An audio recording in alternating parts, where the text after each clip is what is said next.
On a cold evening in January of 1999, Teekah Lewis's parents took their 2-year-old for a night of bowling. Her mother left Teekah playing on an arcade game for just a moment while she took her turn bowling. When she looked back, her daughter had vanished.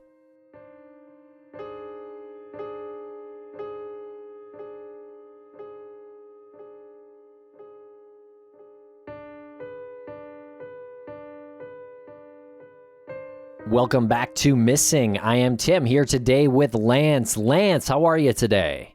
Doing pretty well. How are you today? I am doing well, and for this episode, we have our friend and coworker Jennifer Amell join us, and we're speaking about the disappearance of Teekah Lewis from Tacoma, Washington on January 23rd, 1999. Yeah, there's no two ways about it. This one is a really sad story, very tragic. She was only 2.5 years old when she went missing, and we said it during the interview. It's tough to read statistics of anybody who's missing, male, female, young, old, but when you describe somebody as being just 3 foot tall and 35 pounds at the time of their disappearance, it hits home in a way that the others don't, because just considering how helpless this incredibly young girl was. We also break down a lot of the other factors that went into this disappearance, this potential abduction, the location, the amount of people around there, the incredible immediate investigation, both from law enforcement and by the public, and still no answers. So really, this one could use the help of the public. This one could really use the help of the public raising the awareness and making sure that it doesn't disappear.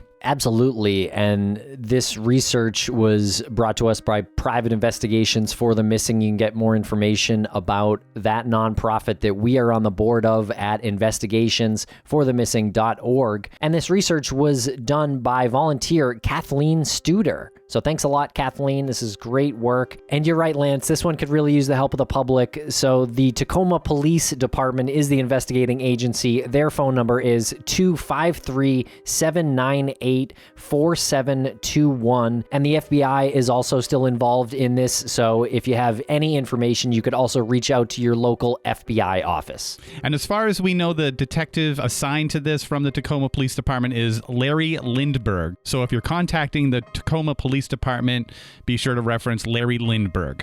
Okay, part 2 will be coming next week. Thanks a lot for listening. Please follow us on social media at Missing CSM. And while you're listening to the shows, feel free to swing on over to your favorite podcast listening service and throw down a 5-star review. Throw us one. Give us one. We'd really appreciate it. Thanks a lot.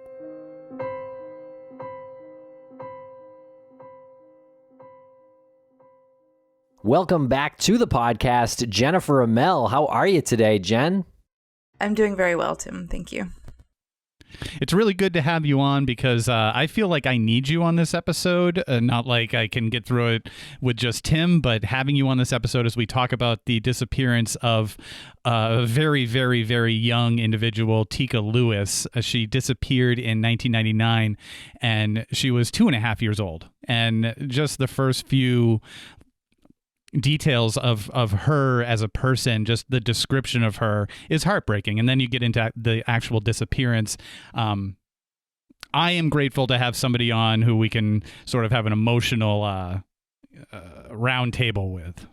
Yeah, this case is really heartbreaking. I mean, every missing persons case that we cover touches us in some kind of way, but it's particularly hard when it is such a young person. Absolutely. What's the alternative, right? Do you read it straight? Do you wear that emotion while you read it? It's tough. We were just talking about just getting through the details just to get to the story, and it's a lot easier to focus on the investigation in a case like this.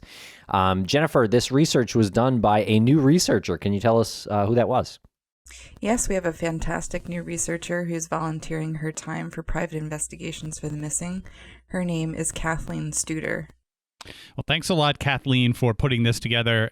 It couldn't have been easy, but it's so thorough. I think we had talked about this possibly being a 2-parter just due to how thorough this is. Thanks a lot for volunteering, Kathleen. We really appreciate it. You can check out more information about Private Investigations for the Missing at investigationsforthemissing.org. And to run down some of the statistics on Teekah Lewis, she's been missing since January 23rd of 1999, missing from the New Frontier Lanes, that's in Tacoma, Washington, specifically at a location 4702 Center Street. The bowling alley does not exist any longer, but that was the address where she was last known to be seen. She was born on July 4th, 1996, a biracial female that's African American, Caucasian, and Chippewa, black hair, brown eyes, again, 2.5 years old. She was 3 feet tall, 35 pounds.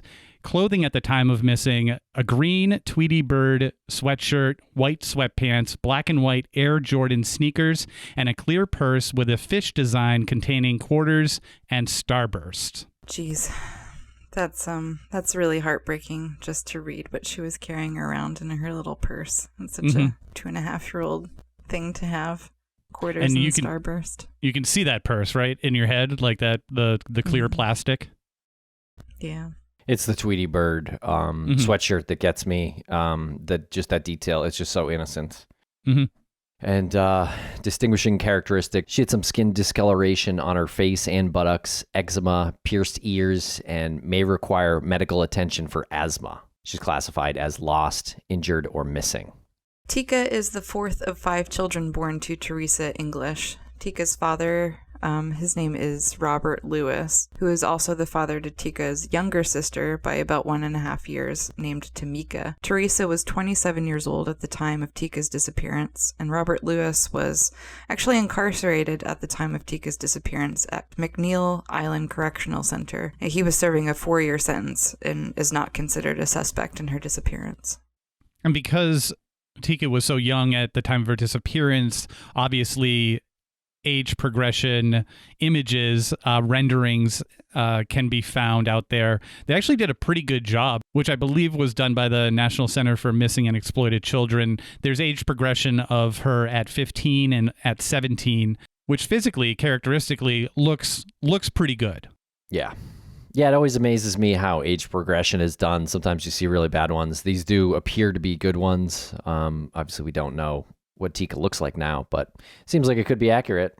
And these age progression images that we're speaking of, you can find on our social media platforms, Missing CSM, if you want to check them out and just kind of put a visual to what we're talking about here.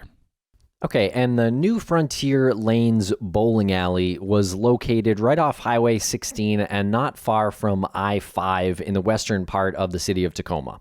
Formerly called Midway Bowl, it was renamed and reopened in 1961 as New Frontier Lanes, a 32-lane bowling alley, and the main entrance was in the middle of the building. It had an area that was open behind the bowling lanes with a counter for people who were watching the bowlers to sit at, which sounds kind of cool. Arcade games around the wall in the open area as well as an arcade room.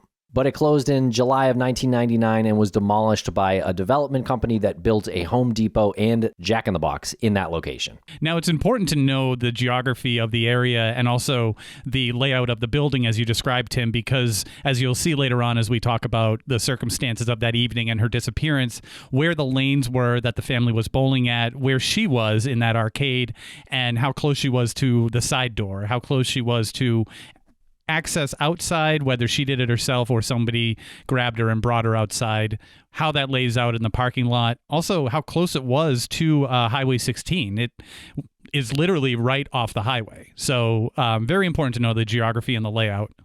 Yeah, not to mention that I-5 intersected right at that junction too. You could easily get on the interstate from there too, and that's kind of a quick getaway. We see that a lot in various cases, like abductions or murders taking place like right outside of an interstate highway. Just ease of access, I think. So Teekah and almost a dozen of her family members arrived at New Frontier at about 8:30 p.m. on Saturday night, January 23rd, 1999. Her mom, her baby sister, and her mom's boyfriend and uncles were some of who were there. Sounds like a big party. Sounds like a lot of fun. Well, it was league night, and there was an estimated 150 people there who were just bowling. There was also about the same amount of people who were watching those individuals bowl.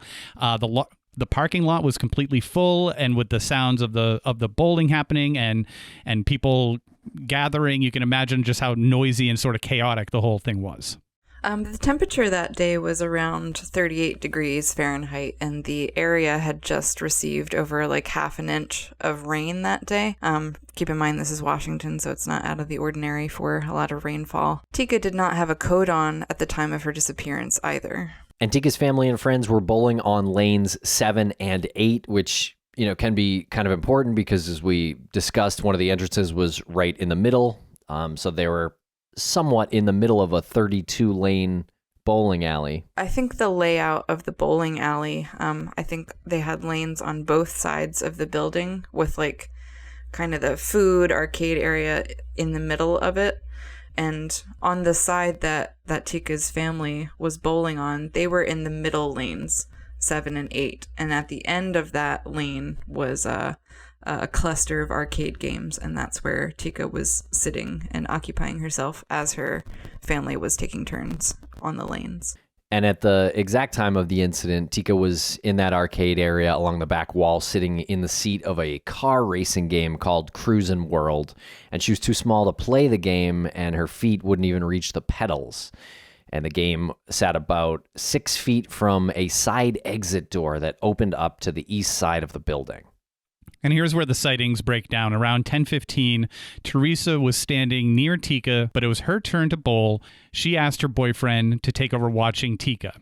She said later that she told Teekah she would be right back. It then became her boyfriend's turn to bowl, so Teekah's uncle took over watching her. Teekah's uncle turned to watch Teresa's boyfriend's roll, turned back to Teekah, and discovered that she was gone. So this happened in the course of just a few minutes, from 10:15 to, I guess, maybe 10:20, a little past 10:20-ish. Yeah, it's an amazingly narrow time frame for something to have happened. I mean, you hate to think that somebody was watching Teekah's family looking for an opportunity to approach this small child. Or it could be that Teekah just sort of wandered off from the arcade game within those minutes. But it's so tragic that, given this very narrow window of time when her whole family just turned around to watch bowling, that Teekah disappeared. And in the middle of a bunch of people as well.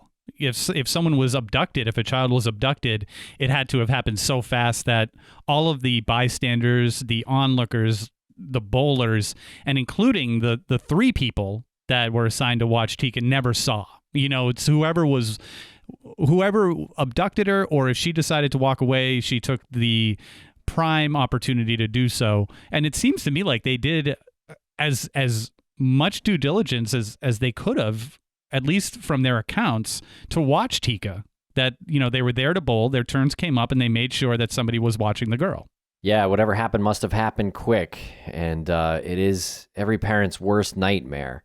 And Teekah's family spent 10 or so minutes frantically looking for her around the bowling alley, searching behind the arcade games and the bathrooms and anywhere she might have gone, including out into the parking lot through that side exit door and yelling Teekah's name. And Teresa said that Teekah was a mama's girl who didn't like the dark and would have come to her mother's calling if she heard her. And she also states that she felt the side door was too heavy for Teekah to have pushed open by herself. I mean, it's a great point. It's a great bit of speculating or theorizing by Teresa. I can't get into the mind of a 2.5-year-old little girl, but being in an area where your family is and there's fun happening and you're at an arcade game, and even though you're too small to play the game, you're still there. It's like bright lights. There's a lot of activity. It makes no sense why she would force a door open. And even though it's unlocked, that's a heavy door. It's a side door, probably with one of those crash bars. It would take a bit of an effort, I would imagine. Why would she even decide to leave that environment to go out into 20-degree weather with no jacket? Yeah, I think the circumstances definitely point to somebody maybe luring her out. Yeah, I would have to agree with that. And an off-duty Tacoma police officer was working security duty that night and was notified that Teekah was missing about 10 minutes after she went missing. And the bowling alley made a loudspeaker announcement right after the officer was notified, and they asked all of the people in the bowling alley to stop what they were doing and help search for Teekah. It's pretty impressive. I mean, we always say when we do these episodes, why didn't this happen? Where was this person? Why did they wait so long? But this is not the case. This is the entire bowling alley shutting down and saying, stop what you're doing, we need to find this child. That's as much as they could do 10 to 15 minutes after a child could have just possibly wandered off. I think that that's reassuring that they shut it down and said, stop what you're doing and look for this child, because they could have just written it off and said she wandered off. She's probably in another arcade game or something. Yeah, I think like on the flip side of that, it probably becomes very difficult because there were so many people there. I mean, there's upwards of 300 people in this bowling alley that night. So if you're law enforcement and you're trying to like keep people inside, like don't leave until you're questioned, I think that would be quite difficult with that many people. Yeah. And Teresa described a woman at the bowling alley that night who asked to hold Teresa's relative's baby. And Teresa believes this woman could be a suspect. This part kind of reminds me of the disappearance of Raymond Green. We had his mom, Donna, on, and that is something similar that happened in that case. Donna had met a woman at the hospital and took her baby home, and this woman who she thought was a friend was in her house while Donna went to take a shower. And when she got out of the shower, this woman and Raymond were gone. And as a parent, I'm asking, as a parent, is it an instant red flag when a stranger asks to hold your baby? Yeah, I absolutely. I think so. I mean, unless you're at like a family reunion or something like that. A stranger? Yes, 100%. In a bowling alley, there's nothing about that where you'd say like, that's just an innocent, child loving adult. No, I mean, I don't think so, in my opinion. Yeah, agreed. I think perhaps because it's a female, like I think maybe you would feel a little bit more uneasy if it were a male who was like, can I come over and hold your baby? But your guard is down a bit when it's a woman asking, because you have this like sense of maternal instinct and that like a woman could never hurt a child. But I mean, that's not always the case. And I guess I kind of set myself up when I had mentioned how diligent the establishment was in trying to find Teekah right away. As we'll discover going deeper into this conversation, they might have had another reason to locate a young child who was missing in their facility, that they might not want an event happening that had previously happened a couple of times, which we'll get to. I just want to put that out there, that maybe it wasn't so much let's find this child for her safety, for the parents' safety. Maybe it was like, this has happened before.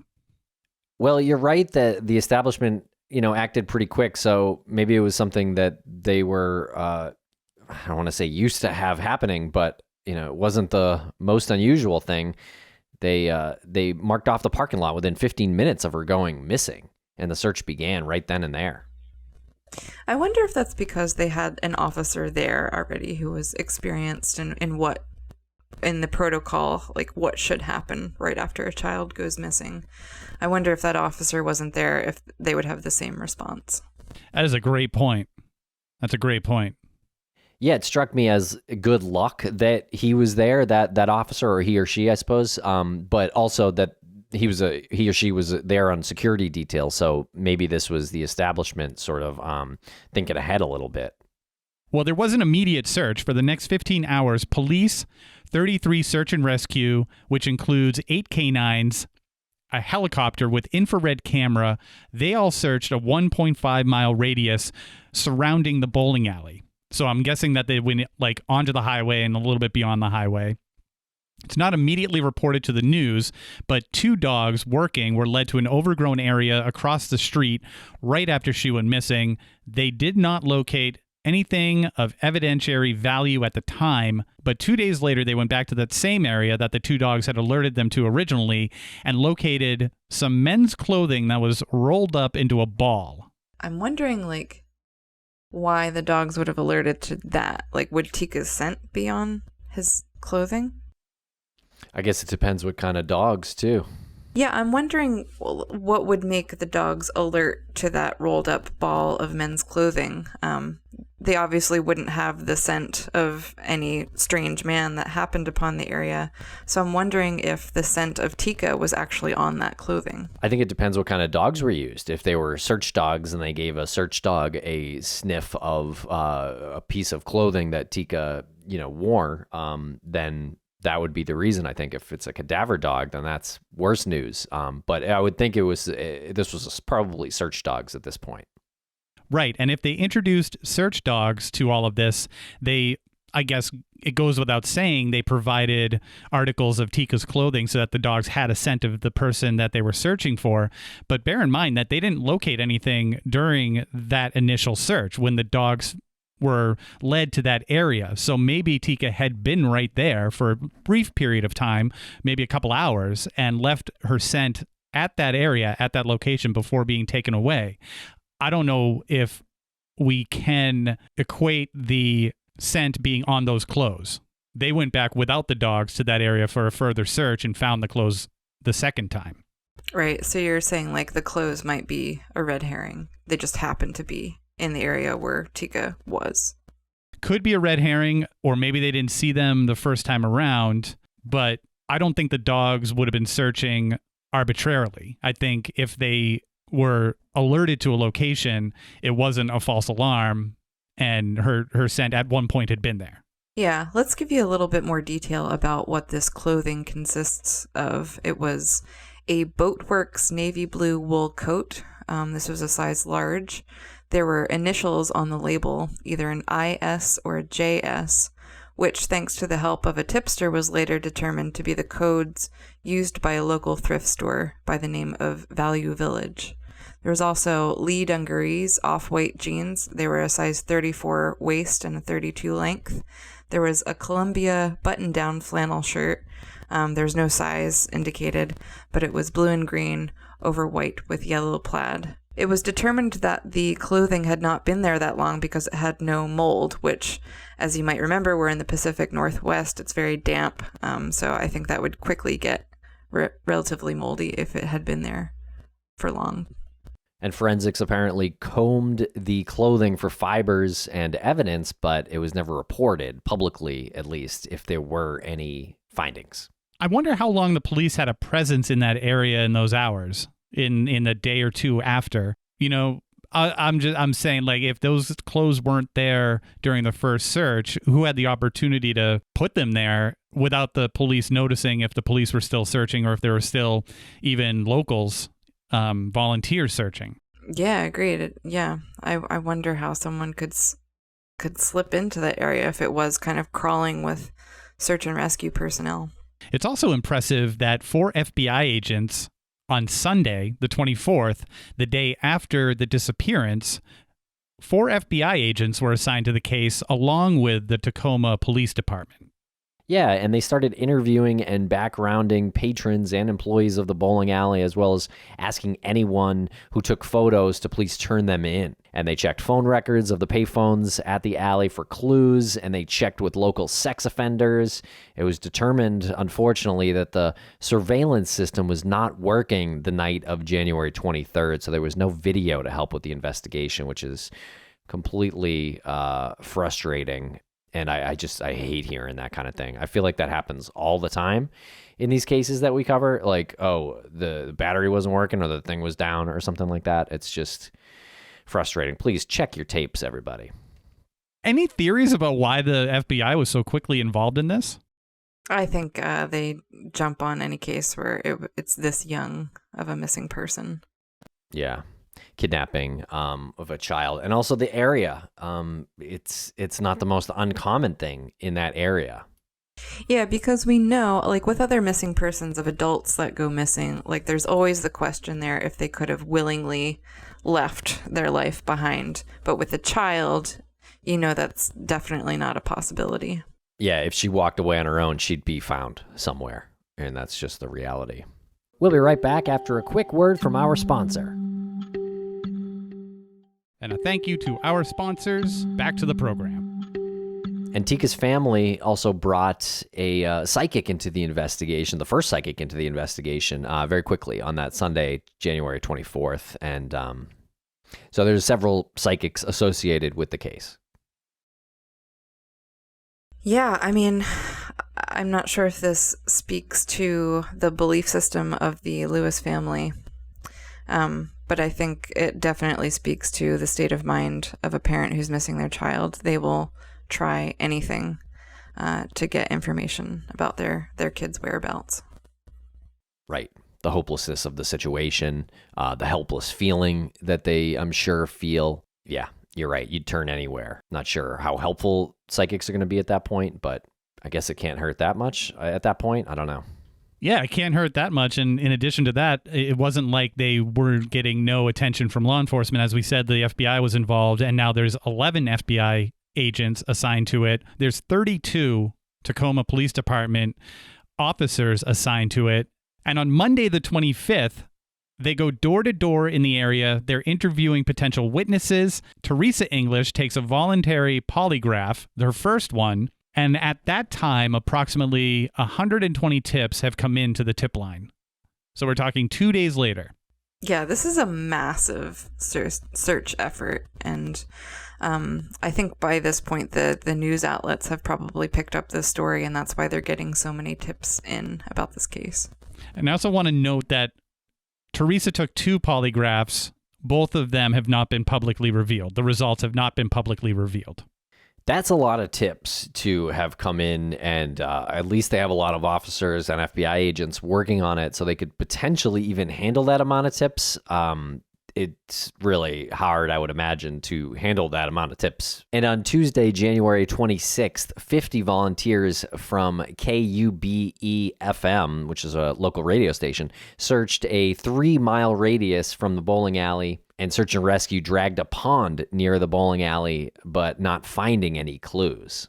And then by Wednesday, which would be the 27th, Teresa takes her second polygraph to address several questions that weren't considered in the first polygraph. As Lance mentioned, both of these polygraphs have not been made public, the results of which. But law enforcement does not consider Teresa a suspect.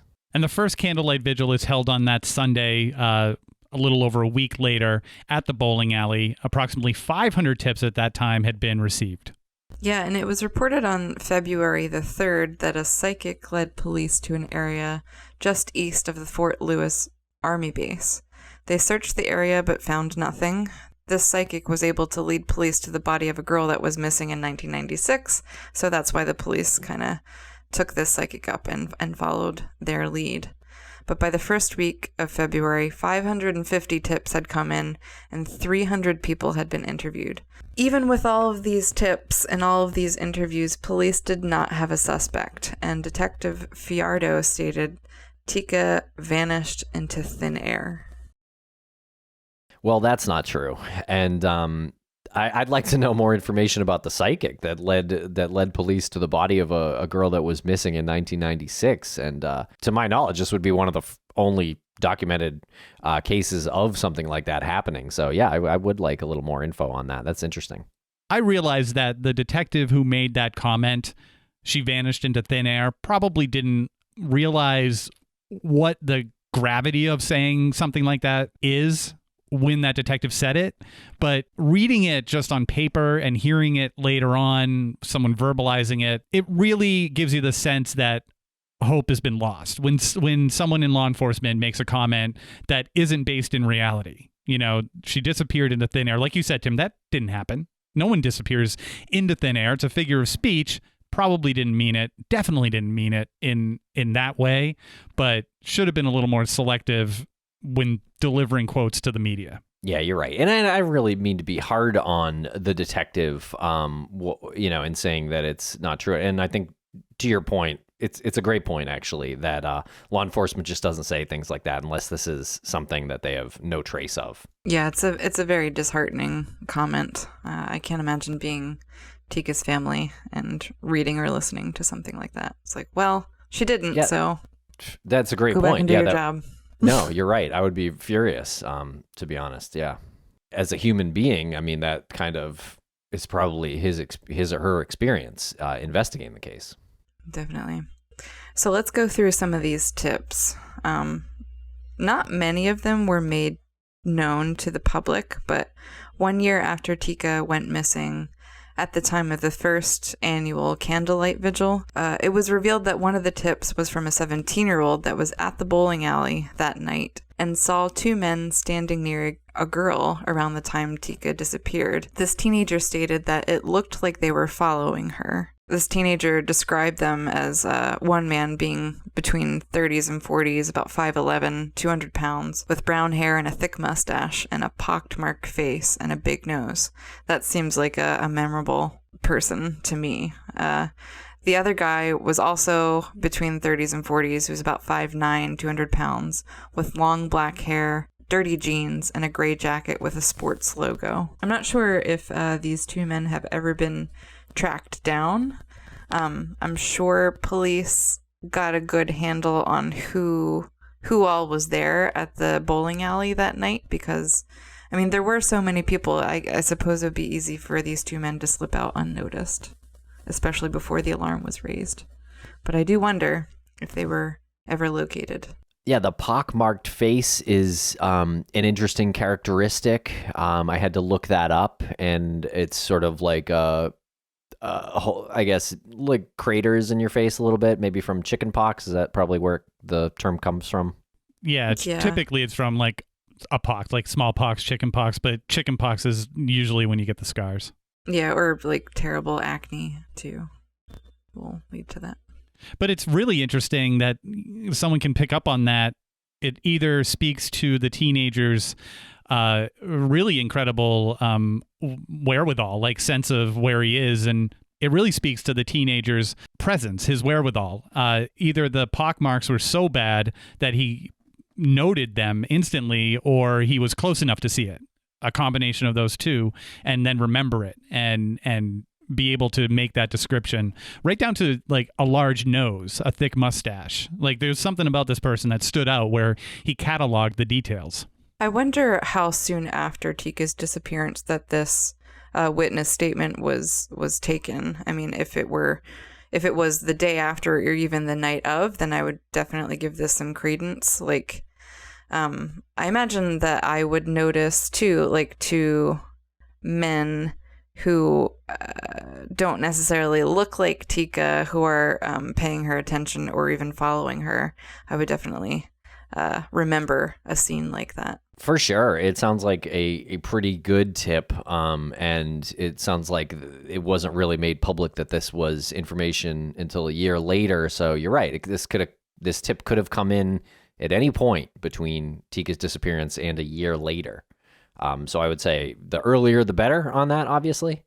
And another tip revealed at that same time from a woman arriving at the bowling alley at about 10:15, which was the time that Teekah disappeared. She noted that a 1980s to 90s maroon four-door Pontiac Grand Am with tinted windows and a spoiler on the back speeding out of the parking lot. Unfortunately, she was unable to get a license plate. Yeah, and we're not really sure why these tips took a year to be released and why no suspect sketches were ever completed. As we'll see in a bit, this information was released to the news media about a year later, but it was not mentioned again until 20 years later when a new detective assigned to the case in 2020 brings it back into focus. I imagine that, law enforcement does this all the time, right? They hold back information to see if they can get another witness to corroborate it, if they also saw those two men, if they also saw that Pontiac Grand Am. But I imagine if in a year they didn't hear any corroborating stories, that they would deem it safe to release to the news.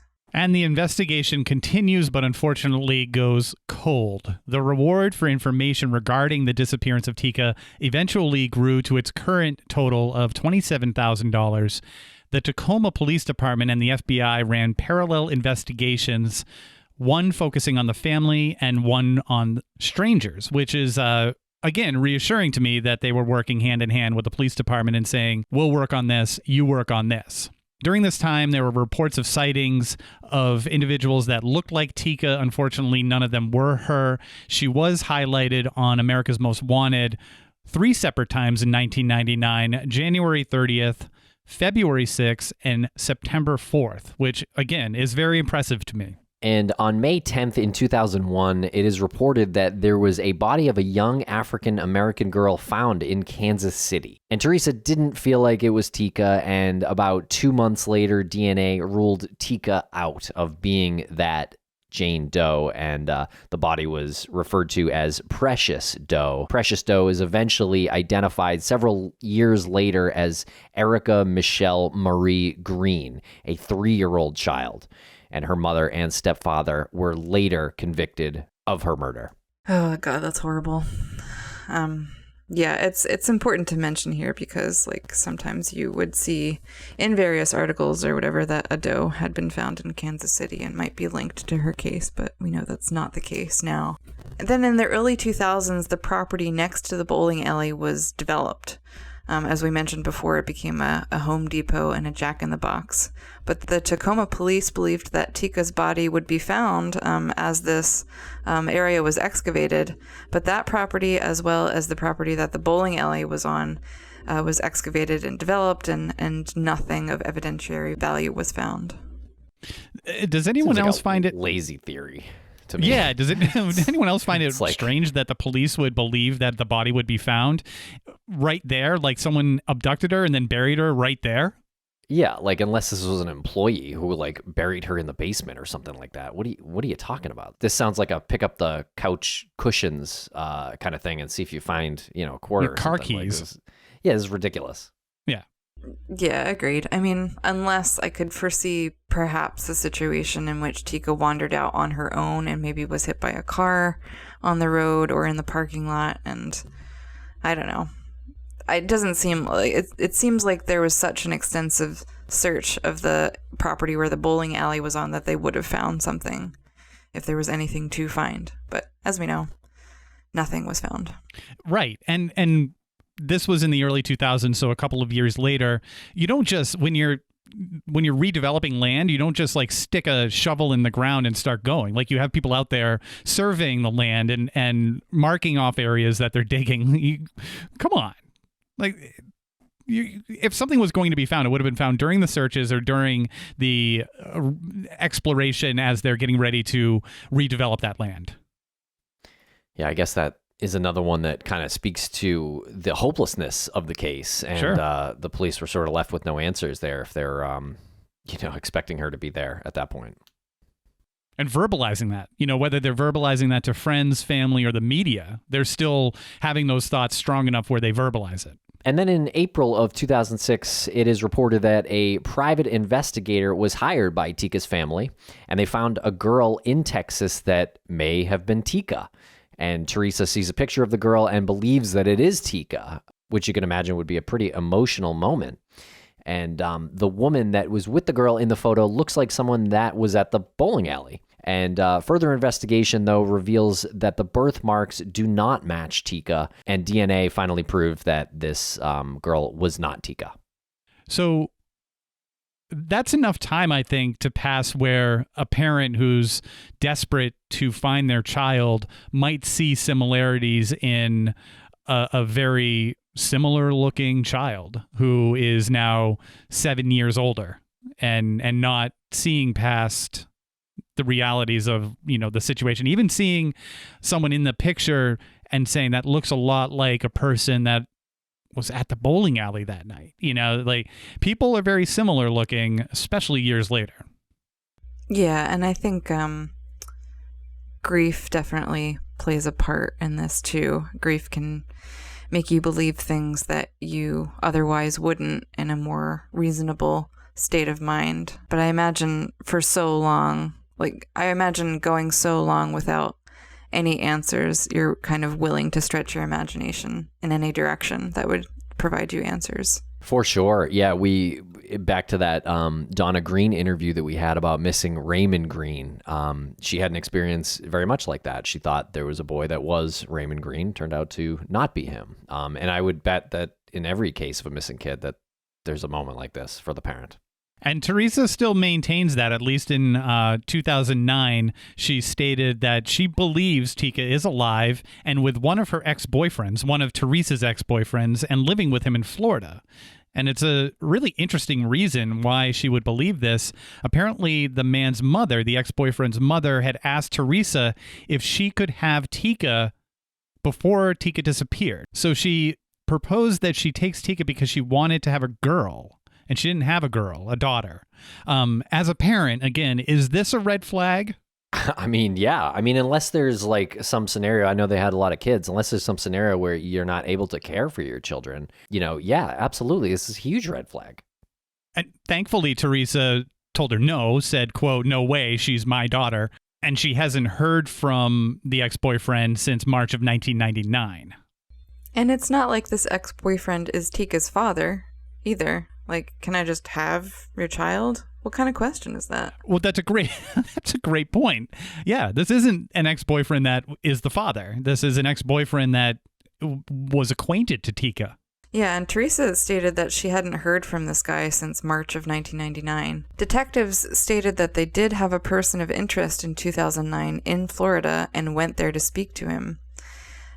He was given 2 polygraphs, according to Teresa. He passed one and failed the other. It is not currently known if the police consider him a suspect at this time.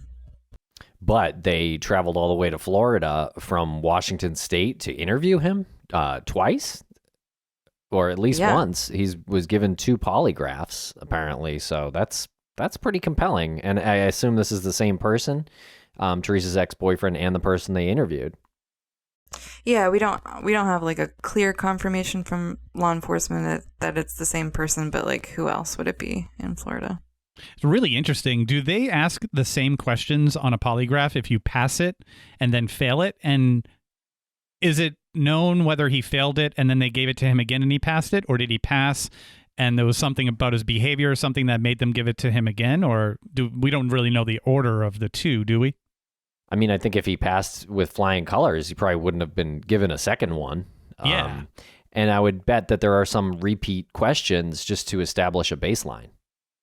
Yeah. So I guess what it would probably be, just using common sense, is that he failed it, or maybe something's lost in translation. Maybe it was inconclusive, so they gave him a second one, or maybe he failed it and he asked for a second one and passed it. It's just interesting. I think I'm hung up on this because we don't see it very often where someone has 2 polygraphs and one's failed and one's passed. It's usually one's inconclusive and then one passed, or they're both inconclusive, or one failed, Right. I believe that's the case with Butch Atwood, though. Yeah. The bus driver who was the last person to see Maura Murray. He passed one and failed another, apparently, or it was at least inconclusive. I think failed and inconclusive are kind of the same thing when you're talking polygraphs.